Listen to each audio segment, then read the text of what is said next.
प्यारे बच्चों, अस्सलामु अलैकुम वरहमतुल्लाहि वबरकातुह। So once again welcome back to the enlighten classes. मैं हूं यासिर मुमताज़ और हम लोग डिस्कस कर रहे हैं एमएस चौहान बुक के क्वेश्चंस का सॉल्यूशन, है ना। तो अपना पहला चैप्टर था जनरल ऑर्गेनिक केमिस्ट्री और उसमें हम लोगों ने क्वेश्चन नंबर 22 तक कर लिया discuss. So now we have question number 23। सबसे पहले हम लोग क्वेश्चन को देखेंगे, पढ़ेंगे, समझेंगे, फिर उसके सॉल्यूशन की तरफ आगे बढ़ेंगे। क्वेश्चन हमसे क्या कह रहा है उसको पढ़ते हैं। Compare carbon carbon bond rotation across A B and सी।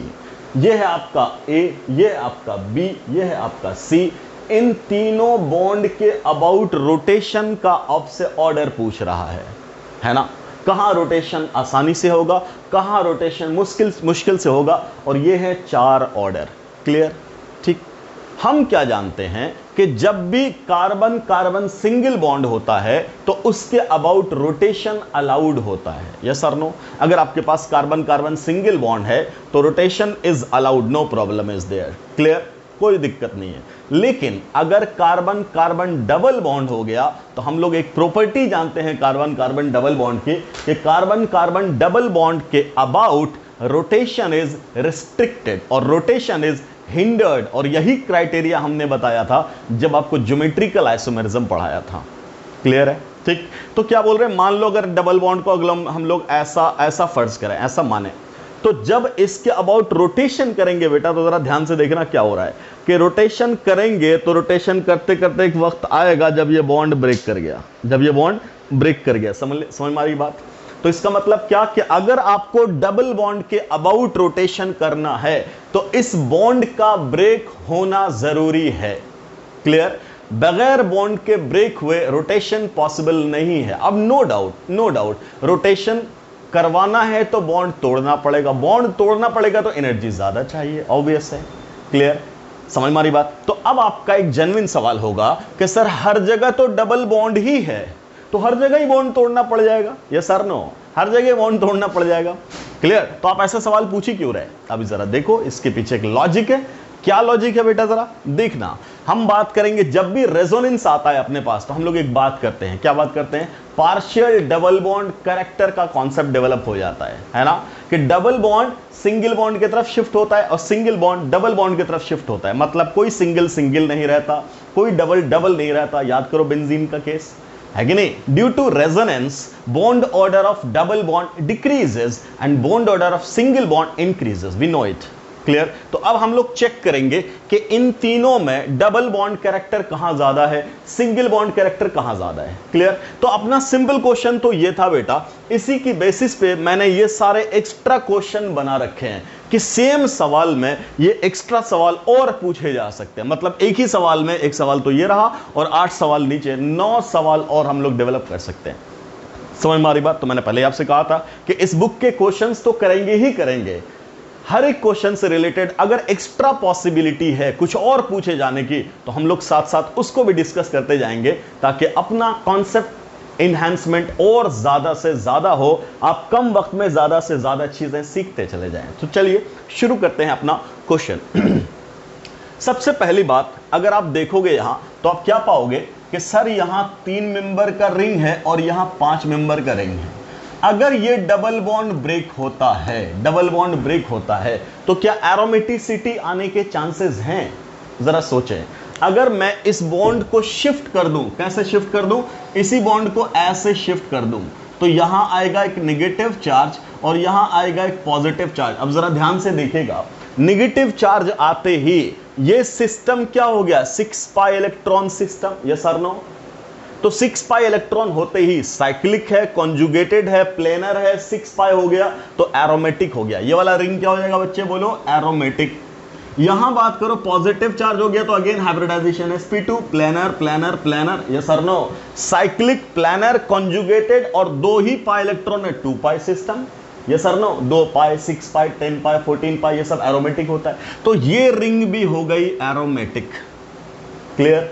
अगर ये बॉन्ड टूटने से दोनों का दोनों रिंग एरोमेटिक हो रहा है, इसका मतलब इस बॉन्ड के ब्रेक होने की probability very very high. Clear? मतलब ये वाला बॉन्ड ब्रेक होने की टेंडेंसी ज्यादा है। समझ में आ रही बात? क्लियर है? बोलो, तो हम बोलेंगे कि साहब ये टूटने का चांस ज्यादा हो गया। चलो अब अगली बात करते हैं, दूसरे में आते हैं।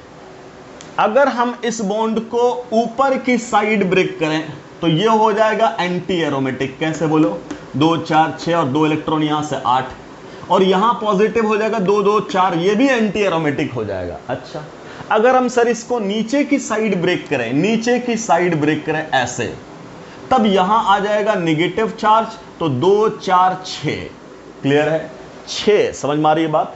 तो क्या बोलोगे, एरोमेटिक। ये रिंग क्या हो गया, एरोमेटिक। और यहां आएगा पॉजिटिव चार्ज, तो पूरा साइक्लिक प्लानर कॉन्जुगेटेड डिलोकलाइज, 2 4 6, ऊपर भी हो गया एरोमेटिक। समझ में आ रही बात? ऊपर भी हो गया एरोमेटिक, मतलब इसके भी टूटने के चांस ज्यादा हो गए। बोलो यस और नो, हो गए नहीं हो गए? इसके भी टूटने के चांस क्या हो गए बेटा, ज्यादा हो गए। डन। अब बात समझिएगा, अगर अब हम बोले इन दोनों में किसके ज्यादा टूटने के चांसेस हैं, तो अब सुकून से, सर यहां भी एरोमेटिक प्लस एरोमेटिक और यहां भी एरोमेटिक प्लस एरोमेटिक, तो एरोमेटिसिटी तो दोनों जगह मिल रही है। अब अगर दोनों सिस्टम एरोमेटिक होता है, तब हम बात करते हैं एक्सटेंट ऑफ रेजोनेंस की, मतलब number of resonating structures. Clear? तो अब क्या बात करोगे तुम, नंबर ऑफ रेजोनेटिंग स्ट्रक्चर्स की बात करोगे, तो ऑब्वियसली यहां पे नंबर ऑफ रेजोनेटिंग स्ट्रक्चर्स ज्यादा हैं। Yes sir no? अरे सिंपली सोच के देखो कि ये वाला और ये वाला तो सिमेट्रिकल हो गया, 5 5 का सिस्टम। इन दोनों के बीच में कंपैरिजन करो, तो इनके बीच में जब कंपैरिजन करोगे तो ये सिस्टम तो कुछ ऐसा ही हो गया ना बेटा, ये डबल बॉन्ड और ये पॉजिटिव चार्ज, तो ये 3 बार आपको शो करेगा अलग अलग, मतलब 3 रेजोनेटिंग स्ट्रक्चर। और यहां 7 मेंबर का रिंग है, तो 7 resonating structure. Clear? So due to greater number of resonating structure of 7 member ring, यहां पे एक्सटेंट ऑफ रेजोनेंस क्या हो जाएगा, ज्यादा। नो डाउट एरोमेटिसिटी की बेसिस पे दोनों बराबर है, बट एक्सटेंट ऑफ रेजोनेंस की बेसिस पे ये वाला ज्यादा है। इसका मतलब ये वाला बॉन्ड ज्यादा टूटने की प्रोबेबिलिटी है। तो अगर इसका टूटने का चांस है, तो इसका टूटने का चांस और ज्यादा है। बोलो बच्चे यस और नो? समझ में आ रही बात? पहले हम तोड़ने की बात कर लेते हैं, फिर हम घुमाई देंगे। क्लियर? ओके। अब अगर हम इसकी बात करें, तो सर अगर इसको ब्रेक करेंगे, मान लो पहले हमने ऊपर के साइड ब्रेक किया, तो 2 4 6 8 बन जाएगा, तो नहीं ब्रेक करेंगे, एंटी एरोमेटिक हो जाएगा सिस्टम, है ना? नो डाउट ऊपर ब्रेक करने से ये एंटी एरोमेटिक हो जाएगा और यहां प्लस आने से ये एरोमेटिक हो जाएगा। लेकिन अगर हम इसी को ऐसे ब्रेक करें, तो क्या बोलेंगे, ये वाला रिंग पॉजिटिव हो जाएगा, यहां तो एरोमेटिक हो गया, और यहां आ जाएगा नेगेटिव चार्ज, तो ये एंटी एरोमेटिक हो जाएगा। मतलब एंटी एरोमेटिक तो हर हाल में होगा ही, या तो ऊपर वाले को बना लो या तो नीचे वाले को बना लो। तो क्या बेहतर है कि नीचे ही वाले को बनाए, ऊपर वाले में रेजोनेंस ज्यादा मिल रहा है। क्लियर? तो ऊपर वाला बनेगा एरोमेटिक और नीचे वाला बनेगा एंटी एरोमेटिक।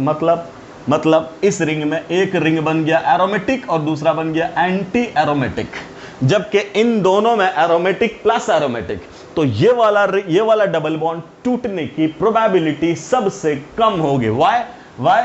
इस सिस्टम में एक हो रहा है एरोमेटिक और दूसरा हो रहा है एंटी एरोमेटिक, तो इसके टूटने का चांस बहुत कम होगा, इसलिए मैंने पार्शियली तोड़ा है। समझ में आ रही बात? तो सबसे ज्यादा बॉन्ड टूटने का चांस कहां है? बहुत कॉन्सेप्चुअल क्वेश्चन है बेटा, बहुत आराम से सुकून से देखना है ना, घबराना नहीं कि सर वीडियो लंबा हो रहा है। बहुत सुकून से समझिएगा, क्योंकि एक क्वेश्चन से बहुत सारे कॉन्सेप्ट अपने क्लियर होंगे, है ना? तो हम कह रहे हैं कि साहब यहां पे टूटने की बात करेंगे, तो ऑब्वियसली यहां बॉन्ड का टूटना ज्यादा है, यहां उससे कम, और वहां लगभग बहुत कम। क्लियर? ये बॉन्ड ब्रेक होगा तभी तो सिंगल बॉन्ड कैरेक्टर आएगा। यस और नो? क्लियर? तो जितना ज्यादा टूटेगा उतना ज्यादा सिंगल बॉन्ड, जितना ज्यादा टूटेगा उतना ज्यादा सिंगल बॉन्ड। तो सिंगल बॉन्ड कैरेक्टर किसका ज्यादा हो गया? इसका। समझ में आ रही बात? क्लियर? अच्छा, उसके बाद इसका, और सबसे कम इसका। समझ में आ रही बात? समझ में आ रही बात? तो अगर हम बॉन्ड ऑर्डर की बात कर दें यहीं पे, पहले बॉन्ड ऑर्डर मैं आपको समझा दूं, तो बॉन्ड ऑर्डर की बात कर लें यहीं पे बॉन्ड ऑर्डर की बात कर लें, तब क्या बोलेंगे, ये पहला वाला ए, दूसरा वाला बी, तीसरा वाला सी, है ना? सुकून से। ये बॉन्ड ज्यादा टूटने का चांस है, मतलब ज्यादा सिंगल बनने का चांस है। समझ में आ रही बात? अगर ये ज्यादा सिंगल बनेगा तो बॉन्ड ऑर्डर सबसे कम इसका हो जाएगा, मतलब सबसे कम बॉन्ड ऑर्डर बी का है। अच्छा, उसके बाद ये भी टूट रहा है लेकिन इससे कम टूट रहा है, मतलब इससे ज्यादा बॉन्ड ऑर्डर, मतलब टूटेगा तो सिंगल की तरफ जा रहा है, इससे कम टूट रहा है, मतलब इससे ज्यादा बॉन्ड ऑर्डर ए का है। और ये वाला सबसे ज्यादा बॉन्ड ऑर्डर होगा। वाई? ये टूटना ही नहीं चाह रहा। क्यों? सिस्टम एंटी एरोमेटिक होने जा रहा है। क्लियर है? इसलिए इसके टूटने का चांस बहुत कम है, मतलब ये डबल बॉन्ड को ही मेंटेन करना चाहेगा। तो तीसरे वाले का बॉन्ड ऑर्डर सबसे ज्यादा। अगर आपने बॉन्ड ऑर्डर समझ लिया, क्लियर, तो फिर सारी बातें आसान है। अब आपने सवाल को देखना है, क्या पूछा जा रहा सवाल में कि अब बोलो कार्बन कार्बन बॉन्ड के अबाउट रोटेशन का ऑर्डर बताओ। तो भैया जितना डबल बॉन्ड कैरेक्टर उतना रोटेशन कम, यस और नो, और जितना सिंगल बॉन्ड कैरेक्टर उतना रोटेशन ज्यादा। तो इसका मतलब रोटेशन की टेंडेंसी समझिएगा, रोटेशन की tendency is inversely proportional to bond order, yes और नो। क्योंकि रोटेशन कब होगा? जब सिंगल होगा तब ना। डबल बॉन्ड है तो रोटेशन नहीं होगा या कम होगा। तो क्या बोला जा रहा है? रोटेशन की tendency is inversely proportional to bond order. तो अगर ऐसी बात है बॉन्ड ऑर्डर की, तो रोटेशन टेंडेंसी के ऑर्डर क्या हो जाएगा? उल्टा। मतलब क्या? रोटेशन टेंडेंसी का order will be C greater than A greater than B. अब यहां चेक कर लो, सी ए बी कहां दिया हुआ है? सबसे ज्यादा सी का, फिर उसके बाद ए का, फिर उसके बाद बी का। ऐसा तो कोई भी ऑप्शन नहीं है। सबसे ज्यादा चांस किसका है टूटने का? एक मिनट, सॉरी उल्टी बात कर दी मैंने। सी ए बी तो बॉन्ड ऑर्डर है, ये तो बॉन्ड ऑर्डर का ऑर्डर है ना बेटा, ये तो बॉन्ड ऑर्डर है। तो अब यहां से उल्टा क्या होगा ऑर्डर? उल्टा किसका ऑर्डर होगा बोलो? रोटेशन टेंडेंसी का ऑर्डर। जिसका बॉन्ड ऑर्डर जितना कम उतना ज्यादा रोटेट करने का टेंडेंसी। इसलिए मैं कह रहा हूं कंफ्यूजन होता है, बहुत सुकून से समझिएगा। मैंने क्या बोला कि बॉन्ड ऑर्डर का ऑर्डर तो ये है, यह समझ लिया पहले हमने। अब बॉन्ड ऑर्डर जितना ज्यादा रोटेशन की प्रोबेबिलिटी उतनी कम, बॉन्ड ऑर्डर जितना कम रोटेशन की प्रोबेबिलिटी उतनी ज्यादा।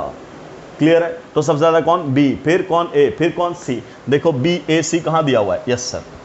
सो our C option is correct. तो इस सवाल का जवाब तो यही हो गया खत्म, बी ए सी।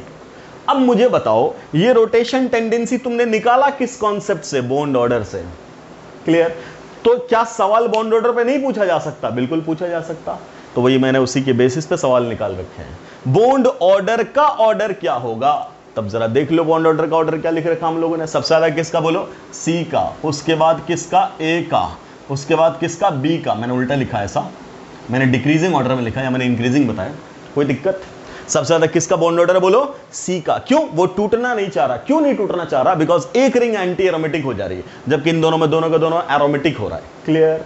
क्लियर? तो बॉन्ड ऑर्डर का ऑर्डर क्या? C greater than A greater than B. अच्छा, अब आराम से, क्या बॉन्ड ऑर्डर पे ही बॉन्ड एनर्जी डिपेंड करता है? Yes sir. तो bond energy is directly proportional to bond order बेटा? Yes sir. तो साहब बॉन्ड एनर्जी का भी ऑर्डर क्या हो जाएगा बोलो? यही same order, C greater than A greater than B. बोलो यस और नो?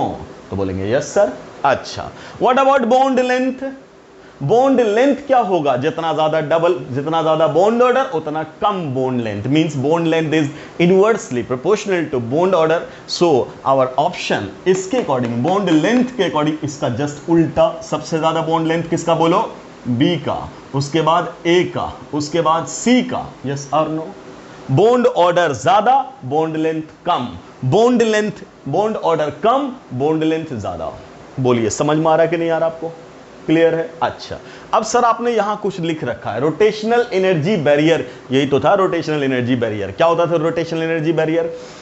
कि किसी भी डबल बॉन्ड के अबाउट रोटेट करने के लिए मॉलिक्यूल को कितना एनर्जी दिया जाए। एक बैरियर लगा हुआ है, सर्टेन अमाउंट ऑफ एनर्जी जब तक नहीं दोगे वो बैरियर नहीं टूटेगा, वो बॉन्ड के अबाउट रोटेशन पॉसिबल नहीं है। रोटेशन तभी पॉसिबल होगा जब डबल बॉन्ड टूटे।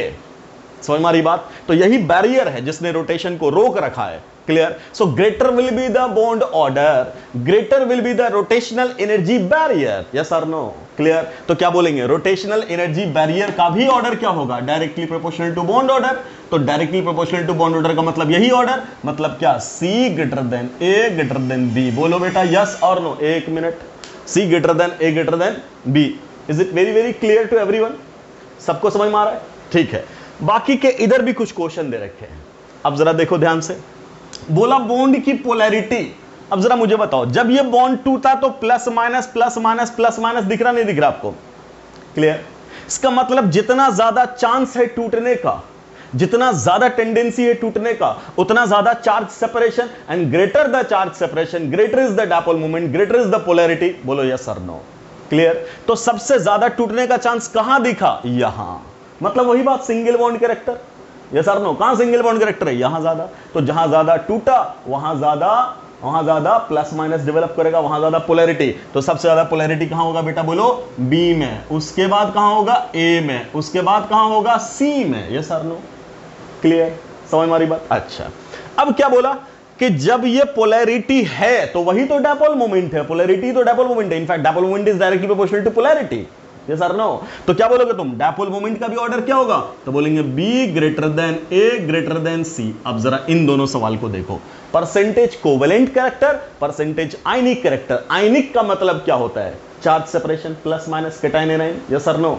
क्लियर? तो आपको साफ साफ यही ऑर्डर दिख जाएगा जो पोलैरिटी का ऑर्डर है, वही क्या? आयनिक बॉन्ड का कैरेक्टर। तो आयनिक बॉन्ड का कैरेक्टर में सबसे ज्यादा कौन? बी, फिर ए, फिर सी। बोलो यस और नो? यहां भी क्या होगा? B greater than A greater than C. Yes और नो?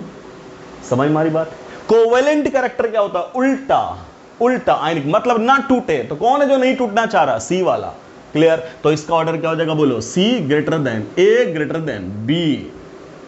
समझ में आई बात प्यारे बच्चों? समझ में आया कॉन्सेप्ट?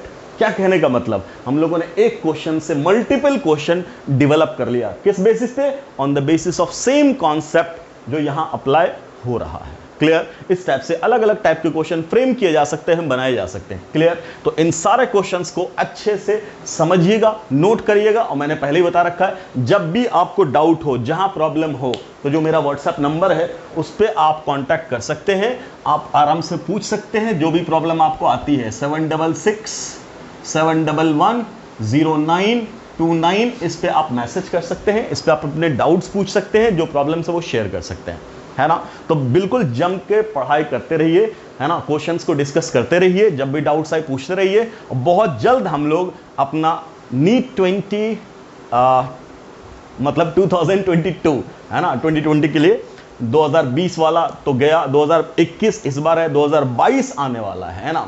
तो 2022 के लिए हम लोग बहुत जल्द, जैसे हम लोगों ने इस साल चलाया था जुनून बैच, जो सक्सेसफुली अभी भी रन कर रहा है ना? क्लासेस यूट्यूब पे भी, और जो क्या नाम है, वाइज ऐप है उस पे भी, जूम ऐप है उस पे भी क्लासेस जो चली हैं, है ना? जो टेस्ट सीरीज चल रहा है उसमें बहुत अच्छा परफॉर्मेंस है बच्चों का। और अल्हम्दुलिल्लाह हमें उम्मीद है कि हम इसी साल बहुत अच्छा रिजल्ट दे सकते हैं अपने पहले ही साल में।